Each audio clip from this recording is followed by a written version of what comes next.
Hello दोस्तों, आज हम लोग सीखेंगे क्लास 10 संस्कृत। जो VBI इम्पोर्टेंट क्वेश्चन रहेगा। जो सब्जेक्टिव कितना अंक का होता है तो 16 क्वेश्चन होता है, जिसमें 8 क्वेश्चन बनाना होता है। उसमें से 16 क्वेश्चन देता है, उसमें से 8 क्वेश्चन हम लोग को बनाना है। तो वैसे ही हम लोग आज 1 फरवरी 2025 है।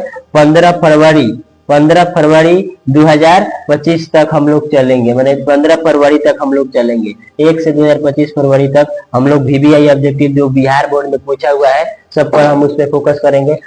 आज पार्ट वन का एक क्वेश्चन लाए हैं आपके लिए। पार्ट वन में हम लोग को पढ़ना है मंगलम पाठ से जितने भी VBI सब्जेक्टिव है। हमको ये अच्छा लगा कि 2025 में ही पूछ सकता है। इसी पे हम लोग आज चर्चा करेंगे। पहला क्वेश्चन है, आत्मा का स्वरूप क्या है? पठित पाठ के आधार पर स्पष्ट करें। हमको उत्तर, कंठ उपनिषद में आत्मा के स्वरूप का बड़ा ही अच्छा विश्लेषण किया गया है। आत्मा मनुष्य के हृदय रूपी गुफा में अवस्थित है। अणु से भी सूक्ष्म और महान से महान है। इसका रहस्य समझने वाला सत्य की खोज करता है। इसके बारे में हम थोड़ा आपको डिटेल में बताते हैं।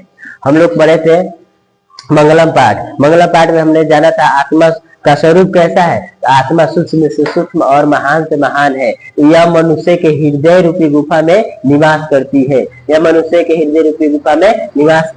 इसे ऑब्जेक्टिव भी इससे आ जाता है। जैसे आत्मा का स्वरूप क्या है? आत्मा सूक्ष्म से सूक्ष्म क्या है? ऑब्जेक्टिव में पूछे सूक्ष्म से सूक्ष्म क्या है? उत्तर क्या होगा? आत्मा। जैसे महान से महान, हाँ, उसी तरह दूसरा नंबर इस पे ऑब्जेक्टिव बन जाएगा। महान से महान क्या है? तो आत्मा। सूक्ष्म अणु से भी सूक्ष्म क्या है, यानी सूक्ष्म से सूक्ष्म क्या है? आत्मा कहाँ निवास करती है? तो मनुष्य के हृदय रूपी गुफा में। 3 ऑब्जेक्टिव इससे आता है। तीनों ऑब्जेक्टिव भी पूछा है और सब्जेक्टिव में हमें याद रखना है। और एक और ऑब्जेक्टिव यहाँ पे आ जाए, आत्मा का वर्णन किस उपनिषद में किया गया है? तो कंठ उपनिषद में। किसमें? कंठ उपनिषद। अब हम लोग दूसरा क्वेश्चन देखते हैं पार्ट 2 से। हम लोग देखते हैं दूसरा क्वेश्चन। ऐसे ही हम लोग कम से कम 20 सब्जेक्टिव लेकर चलेंगे। 20 सब्जेक्टिव में 8 लड़ाना है एग्जाम को फोड़ डालना है। चलो हम लोग देखते हैं क्वेश्चन नंबर 2। चंद्रगुप्त मौर्य तथा अशोक के समय पाटलिपुत्र कैसा नगर था? क्वेश्चन है, चंद्रगुप्त मौर्य तथा अशोक के समय पाटलिपुत्र कैसा नगर था? उत्तर है, चंद्रगुप्त मौर्य के समय पाटलिपुत्र की रक्षा व्यवस्था काफी मजबूत यानी उत्कृष्ट थी।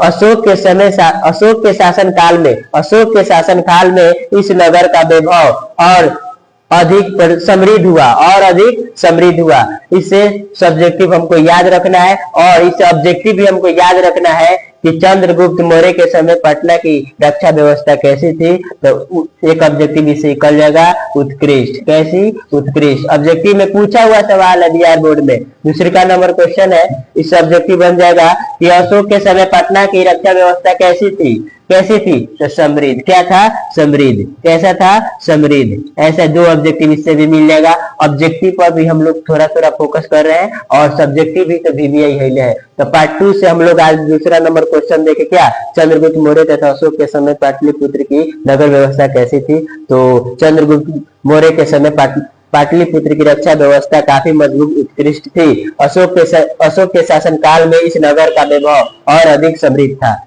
हम लोग लास्ट क्वेश्चन देखते हैं।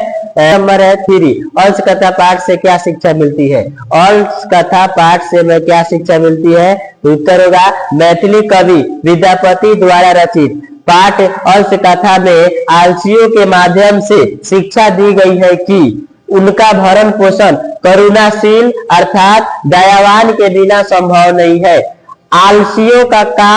आलसी काम नहीं करते हैं। आलसी क्या करते हैं? काम नहीं करते। हम सबको पता है आलसी क्या करते हैं? काम नहीं करते हैं। ऐसे स्थिति में कोई दयावान व्यक्ति ही उनकी व्यवस्था करते हैं।